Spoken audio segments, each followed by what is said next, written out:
Well, hello, and welcome to Celebrate Life Cancer Ministry and Celebrate Life Today with your host, Pastor Rhonda. I am so glad you are here to join us once again. We have Dr. Farid Zarif with us, who is going to be talking about nutrition and or nourishment. And you know what? Let's just jump on in, Dr. Farid. Let's go ahead and get started.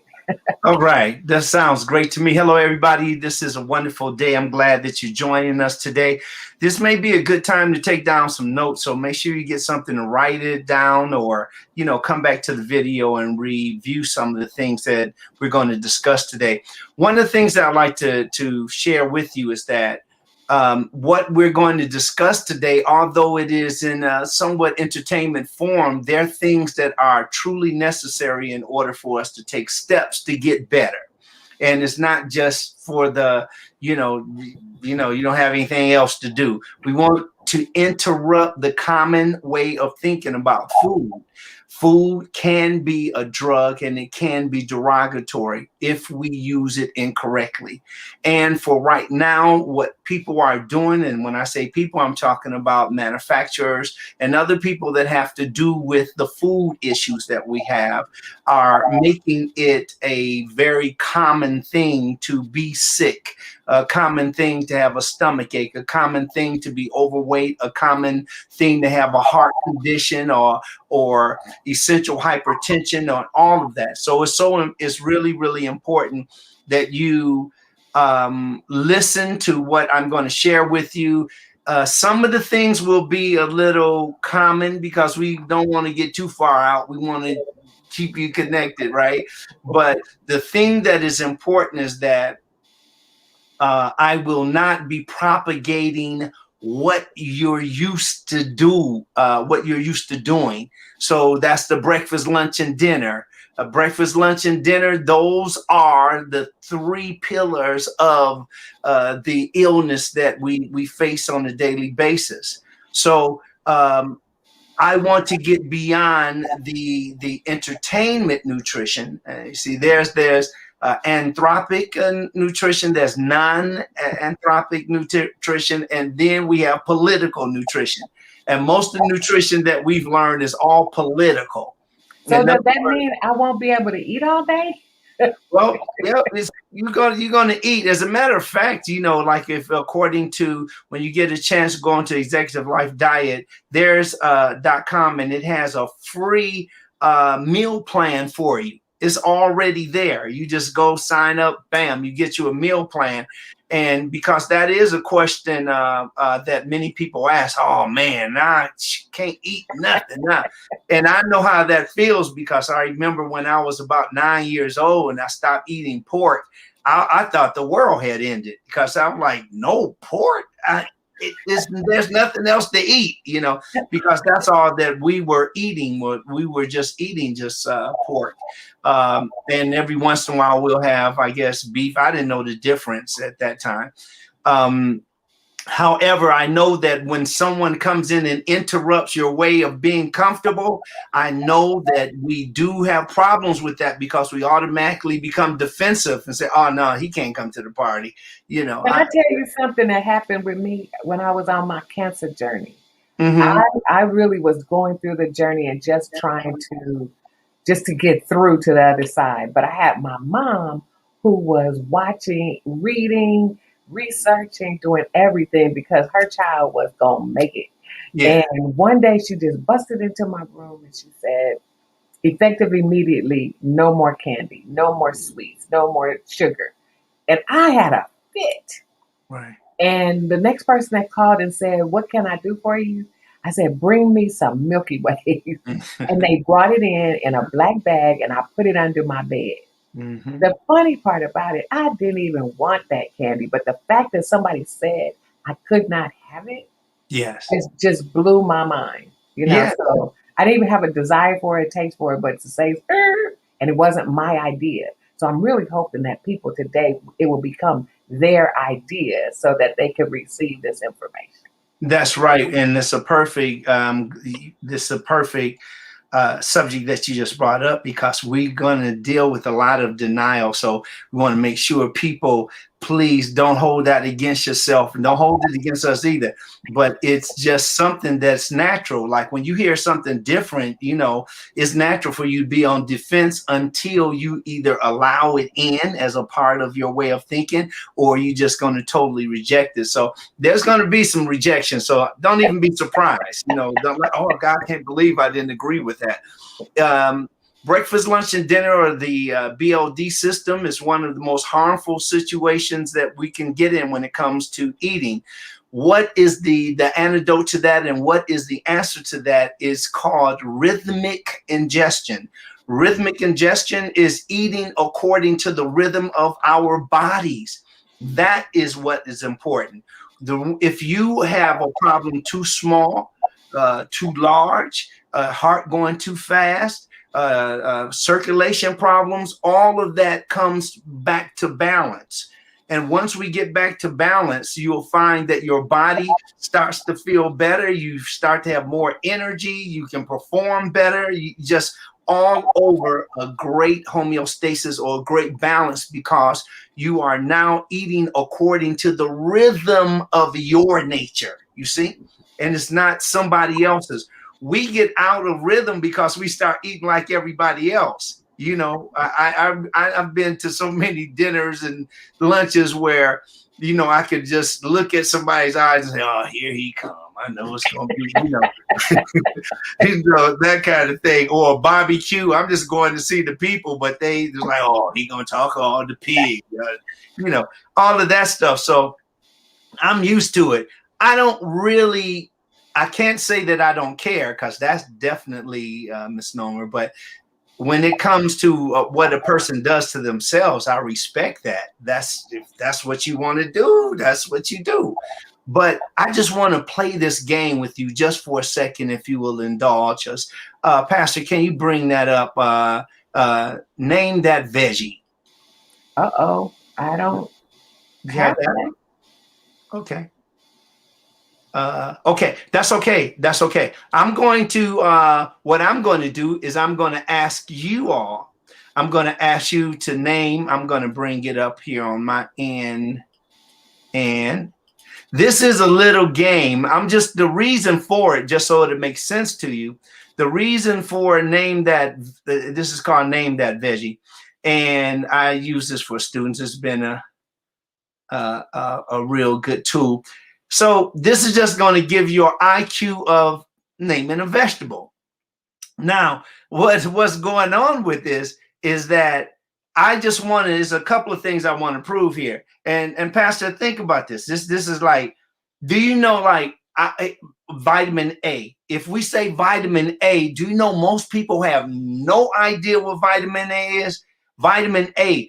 And this is not by mistake that we don't know these things, but vitamin A is something that's not known. Some people might say skin, hair, nails, vitamin B. What are vitamin Bs? Certainly don't know what vitamin B12 is. Certainly don't know what folacin is. Certainly don't know what para-amino benzoic acid is, or PABA, B15. So these are things that, if you don't know these, just think about it. The thing that has the most vitamins in it, or enriched with, is vitamin C. So people know that. So when they hear vitamin C, isn't that for colds, or when you get the flu or something like that? Actually, that isn't correct, but that's what we know from TV and media. And then vitamin D is still fighting about vitamin D. Is vitamin D or vitamin D2 or vitamin B3? Where do you get it from? Oh, the sun? I thought we were supposed to stay out of the sun. I thought it was, all of those things, all of that adds up. If we read the power, no, the laws of power, the 50 laws of power, or actually the original is 48. But that is one incredible book. One thing it says in that book is that it's on the subject of religions. If those people that want to start your own religion, one of the very most profound suggestions is to keep everything about that religion vague. You cannot create a religion unless it must be vague. it has to be ambiguous. So the same recipe is used with other things to control the masses. You see, I don't want to step on anybody's toes, but I do want you to stay awake on this one because you're going to love what you hear.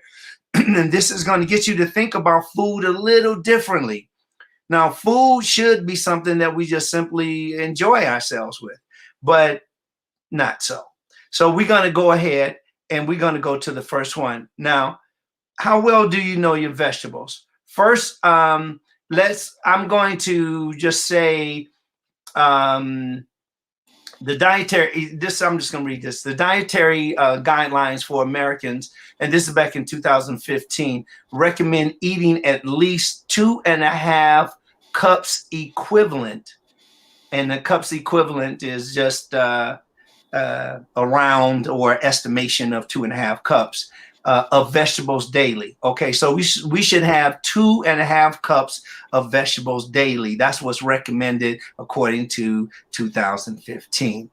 Okay, now what counts as a cup equivalent of vegetables? And that's 1 cup of raw cooked vegetables, 1 cup of vegetable juice, or 2 cups of raw leafy greens. Now, all of these are ors. So in other words, that 1 general cup equivalent is 1 cup of raw cooked vegetables. That's 1 cup.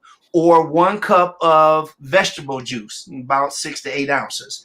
And then 2 cups of raw leafy greens. So there's 2, a huge salad. All right, we got that. Now, keep that in mind. Now, pick a variety, pick from this group here. 1.5 cups equivalent a week of dark green vegetables. 5.5 cups equivalent a week of the red orange. And I'm doing all these in colors because if we talk about polyphenols and stuff, it turns into a science class. And I just want everybody to get the idea. 1.5 cups of cups equivalent of legumes. That's the beans and peas. And then 5 cups equivalent a week of starchy fruit. Now, starchy vegetables can be like your potato, for instance. Starchy vegetables can also be in corn, and you can name other ones that are more starchy. The ones that aren't so starchy are usually the ones we can also use in salads and so forth. But then they have like other, like jicama and squash and so forth. Squash is actually a fruit, technically a fruit, but it's used usually with the vegetables. Okay, see if you can guess the following. There is I want you to name at least one vegetable from each category. So, okay, here I'm going to ask you a question. This vegetable is excellent source of protein and is high in dietary fiber, potassium, and folate, often eaten in cold salads or hot soups.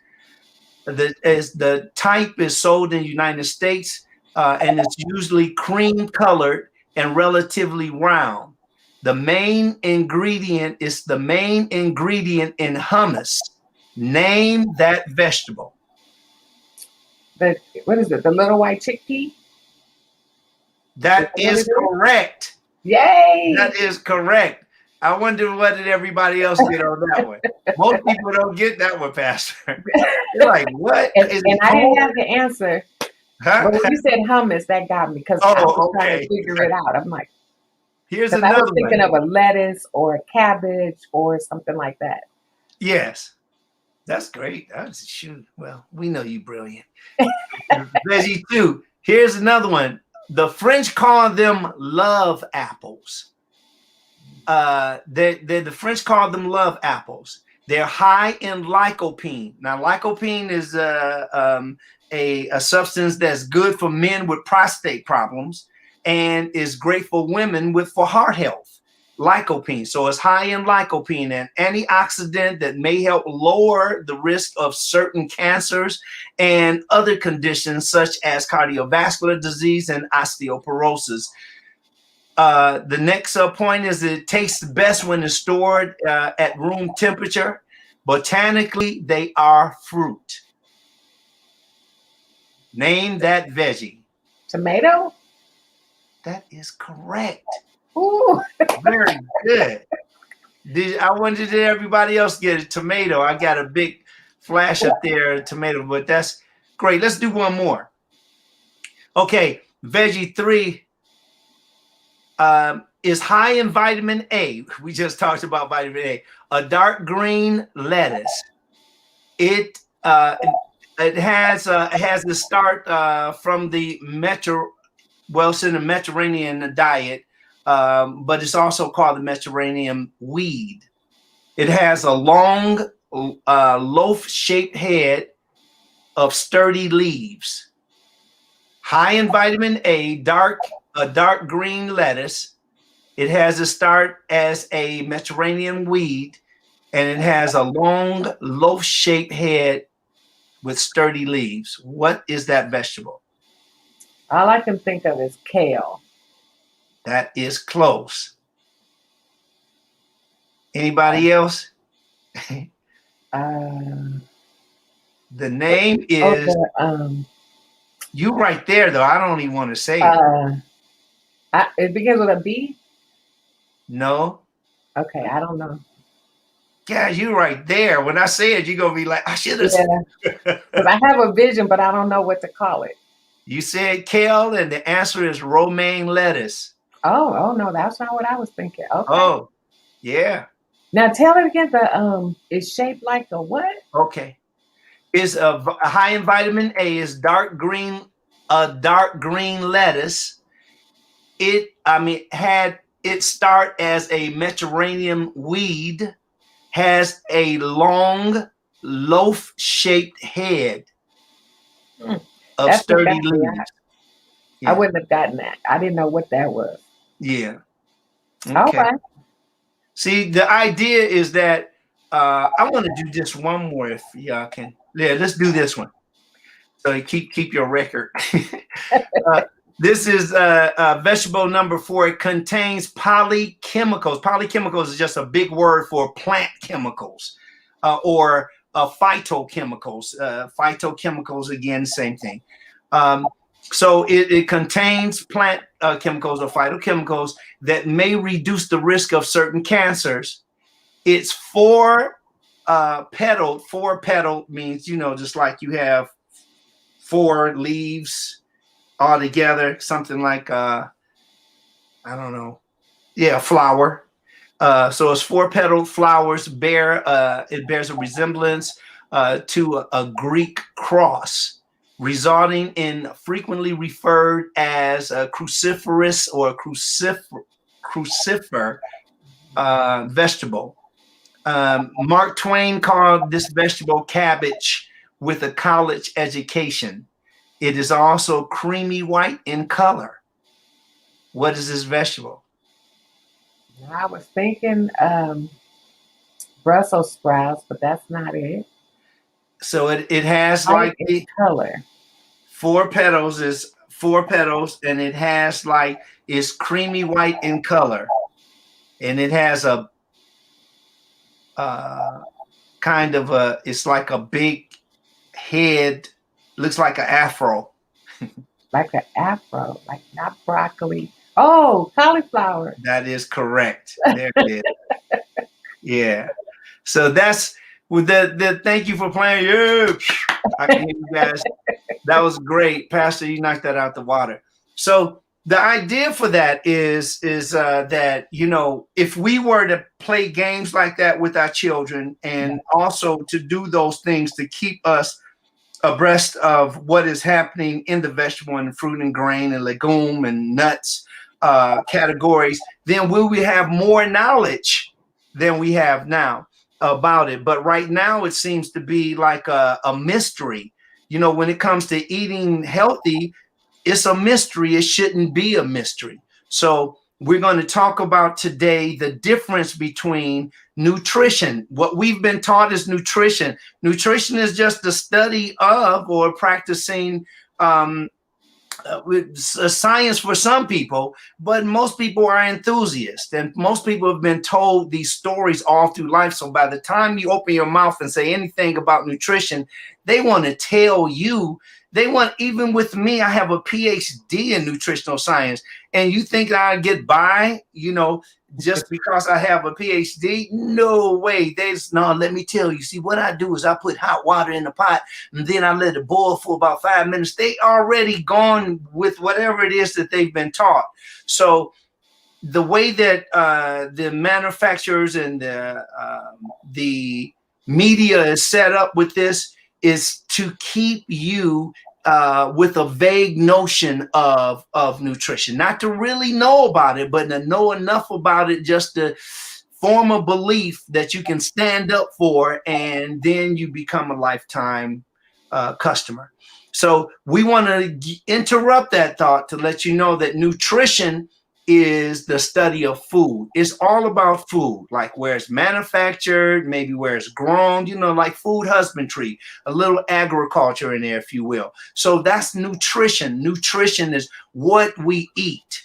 Maybe meals, even cooking or baking or, preparing foods, recipes, and so forth. Then you have what is called nutrition. But what is different than just the nutrition is called nourishment. Think about it. The people or the children or people, period, that die from a hunger or starvation in America, they're not dying from the lack of food. We have enough food to feed other countries. People in America that have food problems, they're not dying from the lack of food. They're dying from the lack of nutrition. It's called malnutrition. Wow. So these people are dying from malnutrition. If you have problems with your body, look to the balance of it. Most people that I see, they eat healthy food, but they either eat not enough of it or too much of it. So we have to get a balance. That's why I suggested a meal plan will help you. And believe me, if you're on this particular road, you're going to need some help. It's very difficult because we are all addicts, and we are not addicts of food, not addicts of drink. We are all addicts of euphoria. That means that we want to feel good. So when we drink, we want to feel good. When we eat something, we want our eyes to go to the back of our heads. We want, I gotta go. Some people stop eating at home, period. That's why they went, bonkers when they start closing the restaurants. It's like, what? I have a budget so I can go here on a daily basis. And the food is of the poorest quality. Wow. Foods that, like, for instance, made in McDonald's purposely is made for poor people. Purposely is made for so people can't afford it. Now, you think that they're going to put the best of the best in there and they're selling, you can get 2 for 1? Nah. So keep that in mind. We are all addicted to something that allows us to experience euphoria. Euphoria is that great feeling, you just euphorate. It's a feeling of excitation. And you can get euphoria from the food you eat, what you drink, like alcoholics, they get a euphoria. You have drug addicts, they get euphoria. You have people that are addicted to sex, that's euphoria. People that just go nuts when they go shopping, that's euphoria. People that love, they get the euphoria when they're in a brand new car, or if they're in a collector's car, or they're wearing a certain garb, they look a certain way. Or some people have a euphoria in the hair, and you can see that today. It's just incredible. So everybody got their thing when it comes to euphoria. Now, food just so happened to be one of those things. So we should, and I say that because I'm suggesting it, we should have a plan, a way to eat. If you don't have a plan, you're not serious about it. Have a plan. Does it have to be written? Hmm? Does it A have to be written? a written plan? Well, that's a great way to start off with it. And then after you memorize it, of course, you can do without it. Like me, I know my plan, like, because I've been doing it so much. But to sit down and write it down and look at it and think it over and add, take away, reshape it, that really helps out tremendously. So it's really important, especially when, if there's anyone that is listening that goes through perhaps like pain in the joints, or if you even like fibromyalgia, you're gonna have pain. You'll have, that's like overactive nerves, so you can feel it in your muscles and in your joints and all over the body. And then like people with lupus or any of those diseases or illnesses that will, just overwork your body to keep homeostasis. Start with your food, in the vegetables and the fruit, the grains, the nuts. All of those have a specific purpose. And within all of those colors that we see, the purple, the yellow, the red, the orange, and so forth, those are called the cruciferous foods. And those cruciferous foods have the phytochemicals that we were talking about earlier, the chemicals that we still don't understand fully. They are actually antioxidants. They protect us from damage to our cells, and thereby giving us another chance or opportunity to get a internal balance. Okay. So anyway, keep those things in mind. For more information, just check out the executive life diet.com, and it has a free, it's free, man. I just don't know what else to say. I wanted like here, but if you have been like me, unfortunately, like a lot of people in my family start dropping like flies, and I remember that as I was a young man coming up, when granddad and then grandma and then mom and then, on and on and on, you start having the people dying, and you're like, what in the world? Because they weren't like old, fragile. They didn't even get old. So it really made me more and more interested in talking to people about the substance that we're ingesting becomes the material that we are. So if we eat substandard food, then we're going to have substandard material. There's no way that we can eat this junk food and then expect that we're going to go and run 8 miles a day and, feel great all the time and escape being at a hospital or being sick. It just won't happen, because we become what we ingest. Yeah. See? So you let's go ahead. You want to ask me some questions? I can tell you do. So, I know we wanted to talk about, why does the United States death rate continue to be so high in so many different health categories? Oh, that's an excellent question. That's because we feed into a machine, a well-oiled machine. And this machine makes us a part of what makes America constantly do what they've been doing for years. And that is to satisfy each individual with the taste, the what it appears like, what it smells like, what it sounds like, and what it feels like. We are fighting against a larger machine. Like, that's why you don't hear about some of the people that are putting millions of dollars into their advertisement versus the ones that are putting billions of dollars into their advertisement. We know their songs, we know their jingles, we know their logo. Even the babies, when they see those the arches and they see that yellow and that the clown and the red and stuff, I want to go to McDonald's, and for a while, people were they personified it and gave it a nickname, Mickey D's, like they're getting intimate, with the fries and chicks and stuff, like hey, I'm going down to Mick, and it's like that's not where you want to be as far as when it comes to your health.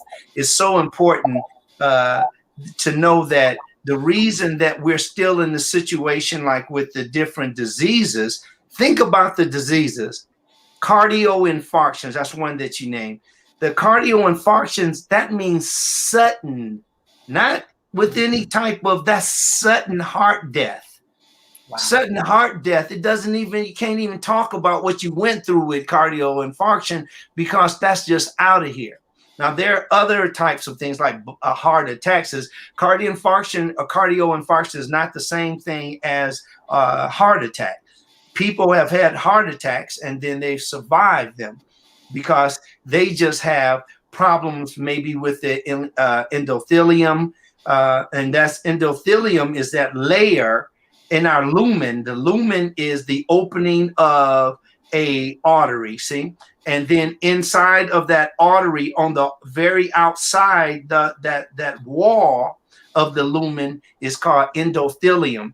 Now, on the in the right after that endothelium, you have a smooth muscle, and this smooth muscle is what allows the lumen to contract. That's to get tighter, or to dilate, and that's to get larger. Now, what happens is the food that we eat, it is anti. It's anti, it means that it causes our endothelium for us to get endothelium dysfunction. So that means that instead of every time the heart beats, so does the endothelium should expand or should get smaller. See, and the adventitia on the outside should also expand or contract. So you have those three things: the adventitia, the smooth muscle, and the endothelium. I'm going to do. I don't want to get too science-like. It turns. Yeah, I really want people to concentrate, but know this: that you have a material called endothelium that runs through all of your circulatory system. And when you eat foods that are not real foods, the artificial foods, like the food that you buy and they're in the boxes and they have the big pretty pictures on it, or you have food that's been processed. It used to be corn, now they call it corn flakes. That kind of, those are kind of the cereals, the cakes, the pies. That's why it's important to read. And even when you read, you have to be even conscious then to use your discretion, because a lot of times it's not about what you should read. It's about what they want you to read in order to buy that product, you see? So the hypertension is another one. Can tell when you have hypertension, that's high blood pressure, you see? So if the blood vessel doesn't dilate, if it doesn't get larger and it stays small, or you have what is called the plaque, or cholesterol. Most people know what the LDL, the so-called bad cholesterol, that causes us to have a higher blood pressure. You can simply start to mitigate a high blood pressure with just taking a tablespoon of extra virgin olive oil every day. Do that for 7 days in a row and watch what happens. Watch how. Okay, but if you do it for 7 days, because I can't even begin to fathom what that tastes like. Yeah. If you do it for 7 days, things get better. How much more often do you need to do it? Is this a once a week thing or once a quarter thing? The idea is to get it down first. Then, yeah. You said first. It's true. And after you get it down, then you can go through you can do like one every 2 days for a week. And then after that, it'll be one every week. And you do that as long as you need to keep it balanced. Other than that, you can do it by eating the right foods. Every time we eat the foods, if you remember SOS, that's what most of us ingest. SOS. Do not ingest SOS, especially extreme. And the right ones. S, the first S is for salt. The O is for oil or fats. And the second S is for sugar. And the SOS just simply means that that is a part of every person in the restaurant business. That is a part of their, let's say, recipes to get people in. That is, if you take those out, the restaurants, most of those restaurants will close because fat makes food taste better. Sugar definitely attracts more taste, and then salt also contributes to the taste of food. So, with those three things, and if you have all three of those things, what name one food that has all three of those things? Has salt, oil, and sugar. Yes. Every one thing that has all of it. I don't know. A Because I'm potato only chip. looking at candy and potato chips There you go. and chicken. Yes. Chicken has it in it. Chicken and chicken batter, you have sugar. You fry it in oil, and you definitely have salt on there on the crust. I don't put batter on my chicken. Oh, you don't? No, even when I quote unquote fry it, it's no, I don't put flour or anything on it. Oh, that's good. Okay, I good. just So you keep got it and let it go. yeah. That's I wouldn't. It's not as bad as the other one, but yeah. Eventually, it's it's uh it's more of a evolution in some areas than it is a revolution, because we do have to take steps. Because I just didn't stop eating a certain way and start eating the good way all of a sudden. I struggled with getting rid of things that I was used to, but when I found out more, I started doing more, and I was like, really, like, whoa, what? I didn't know. Like, I remember I heard one of my instructors say that we were in chemistry, as a matter of fact, and after he was explaining something. Oh yeah, he was saying that we start talking about the preservatives, and he was saying one of the best example of preservatives is in Twinkies. Mm. And a Twinkie, he said you can put a Twinkie and send it on the moon and check it back in 47 years and it'll be just as Oh, fresh. oh no, You no. know? and I was like, man, and I was in the 12th, 11th grade then. And I was like, wow. So all of that stuff that they make, again, is to appeal to our five senses. If you want to avoid sickness, be sure that you avoid those things that will cause sickness. You want to eat the foods, ingest the foods first according to the rhythm of your body. Let's do one. For instance, pick lunch, breakfast, lunch, or dinner. Pick a meal. Yes, Let's do any meal lunch. you like. Which one? I'm sorry. Lunch. Lunch. That's perfect. Guys, you just getting there all the green lights. Lunch is so important. I'm glad that you chose that, Pastor Rhonda, because check this out. That should be the largest meal of the day, your lunch. So if you get up at 6 a.m., you should be eating your largest meal between 12 and 6. Now, most of the ways that we eat are dictated to us by employers. Employers allow us to be at work at a certain time. Employers allow us to break for lunch at a certain time or coffee. And then employers, of course, we're off. We're rushing home to get that dinner. And usually dinner is too big, too many calories to take the bed with you. But they want us to keep thinking about that because it's all about the way that the public perceives what is good. And when we eat these large dinners, it contributes to the illness. Now, we should be eating in the middle of the day lunch because we have another 5 to 6 hours or more to burn it off. We're still up, and we don't need. But when I eat lunch, I fall asleep. Yeah, that's because you're eating a combination of things. Maybe you're eating too much of a certain thing or the wrong, the choices. If give me an example of what you eat, if you don't mind, and then I can tell you what it is that's putting you to sleep. Let me start with I'm getting better. Okay. So Okay. I might have pasta, but I notice that the pasta that I make only has a sprinkle of broccoli in it. Yeah. And it really only has a sprinkle of chicken even in it. Hmm. And then I may have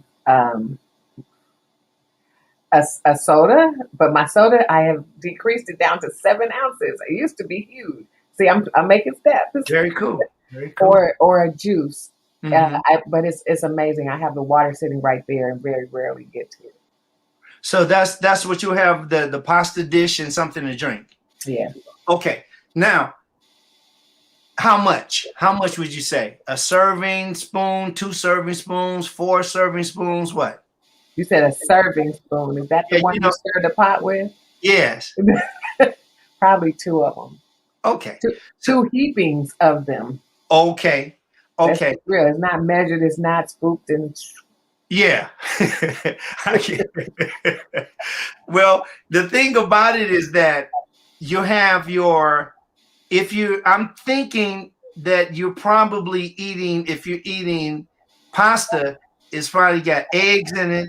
It probably is white pasta, which means that it's refined, and it probably has some type of sweetener in it, some type of oil. It has preservatives in it, all of that. But even if we don't even add those last things in it, the thing that when you eat noodles or any pasta and stuff, it's almost like mainlining sugar because it is power packed. This is, you're talking about the best source of energy.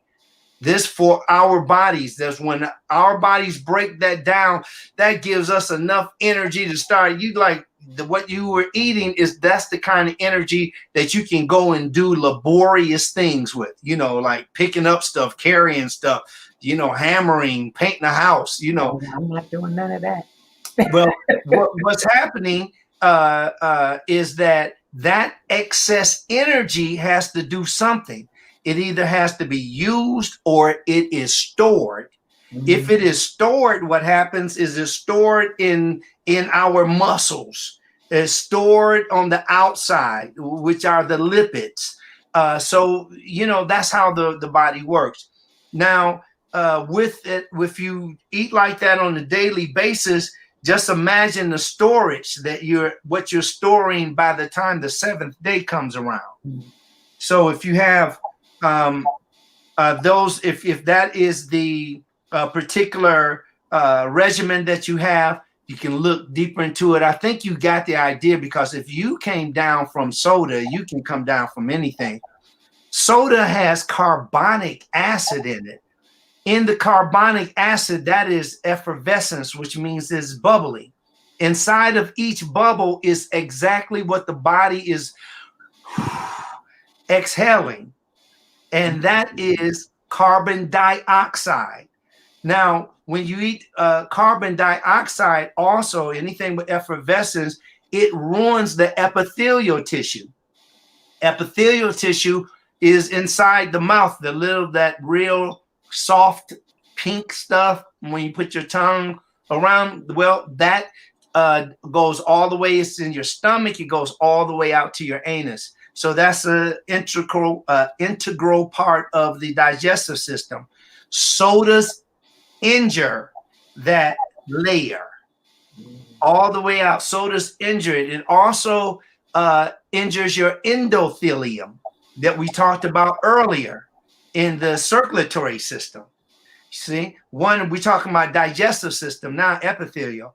But the endothelium is talking about your arterioles, your capillaries, your veins, your arteries. You see, and that's why people are so apt to get arterial sclerosis, which means the hardening of the arteries. And that by changing to like the whole grain pastas, instead of a sprinkle of the broccoli, start chopping up your broccoli, steam it up. You can still eat it with it, and then plus it's going to taste way better. You know, and you can take your onions and chop those up. You can take whatever else you'd like to add to it. You know, if potato base, or you can have tomato base, or tomato base. I think I said potato. I don't mean potato with Starch. Yeah, starch. With more starch. Yeah, that's definitely not. But you can take it and change the base with that, like an onion base. You can have a tomato base. You can have a leek base, you know, different vegetables and so forth. And it's really, really, really good. Onions and so forth. But you want to get the fresh raw broccoli. Why? Because the fresh raw broccoli is what has the magic in it, and they are called enzymes. So you want to Tell me about this then, because I want to ask about two things. I want to sure. ask about blanching your vegetables, and I want to ask about the difference between castor oil and the olive oil. Because back in the day, Grandma used to give you castor oil. Yeah. So I wanted to ask about those two things. Okay, yeah. Well, castor oil, let's start with that one. Castor oil right now is still used today. And castor oil is still effective today. It has different properties than the extra virgin olive oil. So you can have both of those as medicinal or complementary medicine. They still work very well. The first part of the question, what was it? Blanching. Oh, blanching. Yeah. Methods of preparing your vegetables so that it gives a variety, pulls out the flavor, but keeps the nutrition. Yeah. Well, blanching wouldn't be the thing then, because Ooh. blanching comes from eugenics. Eugenics is the study of white supremacy. And those people that know what eugenics is, that's what Hitler actually adopted from following or a group of racist people in America. They got it from here first. And their concept is that if it was white, it's better. The darker it is, the more inferior it was. So we got from that the white rice, we got white sugar, we got But maybe blanched. I'm calling it wrong. I'm not talking about bleaching. I'm talking about blanching. Maybe I'm calling it wrong when you put it in some water, very, very hot, steamy water. Like Mhm. you could do like your greens or your kale or your broccoli, and you put it in there like for 3 seconds. I mean, not even long. Just like maybe long enough to warm it up and soften it a little bit, and then Yeah. take it out and eat it. Is that the same thing you're talking Oh, about? okay. All right. I got what you mean now. No, that was I was thinking, for instance, like blanched almonds, where Okay. you get a blanched almond is all of the hull is removed from it. Okay. And okay, good. All right. So let's switch gears. So Okay. if we have the if you're that doesn't it depends on how long, of course, how hot it is, and you know how you do, because the water has to be pretty hot to have any significant difference on that for that short amount of time, right? So you can that way does not it does in some to some degree it does interfere, because hot, you got to think about, you have live enzymes, and if you drop it into something that's over 140 degrees Fahrenheit, there's going to be some loss in what's alive in that. So then the same thing for steam, for instance, or in a skillet or baking. So it's just again, it's all about balance, not overdoing it. Even if you do like that, do it periodically, maybe no more than 2 meals per week or something like that. So you shouldn't have hot vegetables? Yes, you can have hot vegetables, but you were talking about the preparation of it, dipping it in hot water, softening it up, right? So And how do you get hot other than the things you named, which you're saying not that often? Don't do them that often versus and clearly not a microwave. yeah, So how do you just put them in the oven maybe? well, here's the thing: low heat water, just a little water, not the boiling water, a little water in, put a top on it, and then that builds up the steam. You can take like your corn or any type of vegetable and you can put in there. And the idea is to cook it slower. Today, that's kind of unheard of because everybody like, listen, I got to get out of here. I got to get, on the move, right? But do it, like one Sunday or Saturday if you're home and just like cook it at a very slow and low temperature, and you will find you will get a real first. They're more succulent and they retain more enzymes. Is slower. It's just like you can cook food with the sun. It'll be slower, but it will retain more of the energy in the food. Okay. So yeah, that's all. When it comes to cooking today, it's about, hey man, what can I have in 5 minutes? And thanks to the fast food companies, that's very hard to beat. Yeah. Okay. Wow. You know what? And I don't know if you could touch on this or not. We have a few minutes.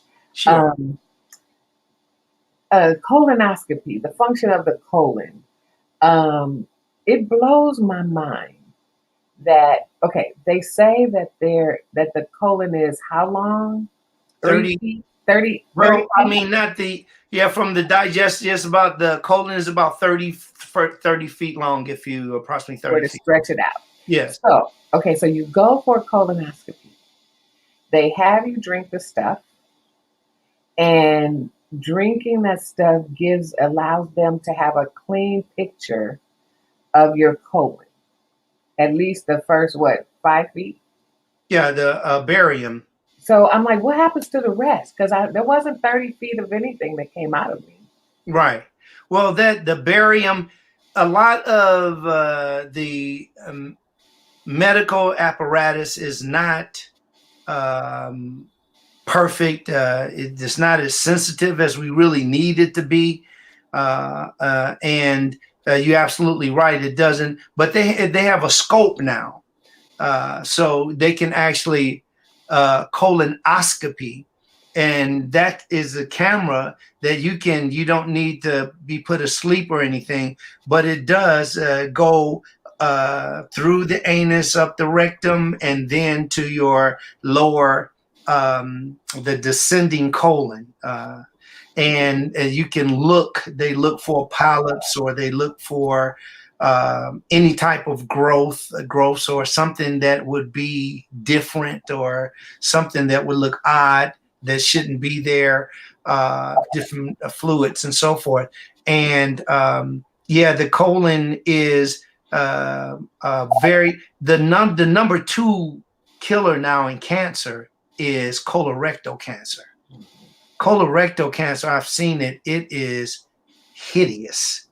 I mean, to say the least, it is hideous. And to see, because the person, after time, the person just deteriorates. If you ever seen a person that over time visiting a person in the hospital and they're not getting better, it's not, it's very, very, it just makes you fall apart in so many words. So it's just take care of that colon. That's why fiber is so important.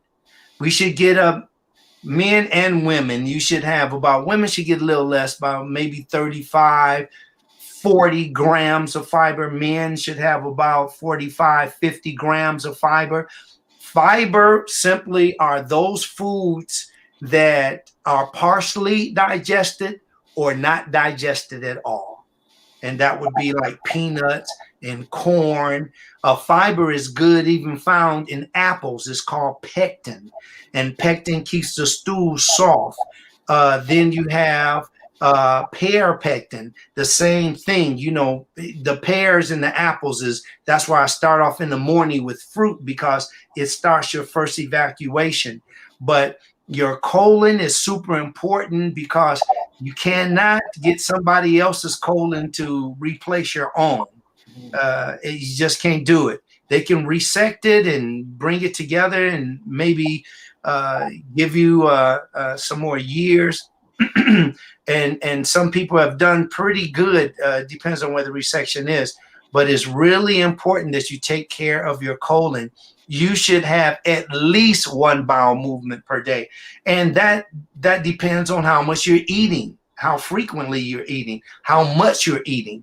So a person that, for instance, that eats once a day, like some people do because of religious reasons, they're not going to, in some cases, they're not going to eat. I mean, they're not going to defecate once a day. They might defecate every 2 days. Now, some of them, if they eat a large amount of food, then they'll have more in to come out. But you should definitely get again on that meal plan. And your very first thing before leaving that house, or if you're working at home, the very first thing that you should do before you take a shower, and that is to have a good bowel movement, And then you eliminate, you start the elimination process. And if you're eating 6 times a day, even those little small meals, then you may have another bowel movement later on in that day. People that have 3 bowel movements a day or more, they either have like they're metabolically, they're breaking down foods faster. The things that they're eating might have a lot of sugar in it, a lot of oil. Oil and sugar definitely will have you going to the bathroom. And then some people, frankly, should go to their medical professional, especially a gastroenterologist, to see if they have any problems with parasites. That can be a problem too when people are just eating foods that come from bacteria, have a lot of bacteria, like foodborne bacteria. You have to do something about that. What do you do about it? Get on the phone, make that call, get those checkups, go see your doctor. And if you don't have a doctor that you feel like what they're talking about, get one that does. Because a good doctor should be able to explain what he or she is saying to you, not like, don't worry about that. You don't need to know that. That's the wrong dude. Go into somebody that's going to take time to explain to you exactly what you have to expect and what you have to do. Amen. Amen. And I don't know if we can answer this really quick, really quick. Mhm. Alkaline water? Alkaline water, all drinking water, or called all fresh water, is alkaline water. Even the term alkaline water itself is made up to sell alkaline water. So it's just we're in the capitalistic society that if they could, they would be selling air to us. I mean, it's just one of those things. But knowing that, like, the water that comes from, like, the seas, the huge oceans and so forth, all of those, the salt water, of course, but the drinking water, which is about, maybe, I don't know the exact percentage, but it's a smaller percentage, maybe 20 something percent of all of the water on earth is drinking water. So that drinking water is water that we haven't taken care of. We've abused it, and we've been given a great gift, but we continue to abuse it. And we really have an ingenious sanitation system. I mean, if you think about the sanitation system, I don't really need to go, you can think about what we do with water, and think about that water can be cleaned and we can use it again. That's ingenious. So we need to take care of that. I would say don't get caught up with these machines that alkalize the water. Those are alkalized waters. In other words, you're processing water. Now you're drinking processed water. Now, if you filtrate the water, which means you have a filter and a 5-stage filter, by the way. You want a 5-stage filter, the ones that you either connect to your sink or the ones that come in the containers, and the water goes through this filter, this 5-stage filter, and then it cleans the water. That's what you want. You want 5 stages, especially today, because some of the most infinitesimal particles can seep through just a 3-stage or less. Especially people with 1 and 2 stages is throwing away money. It just gives you false hope. Okay. All right. Well, Dr. Zarif, thank you so much for joining us again today. I look forward to seeing you again in 2 weeks. Yes, indeed. Um, we'll pick up the conversation then on the nutrition revolution. So I really appreciate your being here. Thank you so much. It's been a pleasure as always, and I look forward to it. So again, I'm Pastor Rhonda, founder of Celebrate Life Cancer Ministry, and your host for Celebrate Life Today. And until next time, choose life.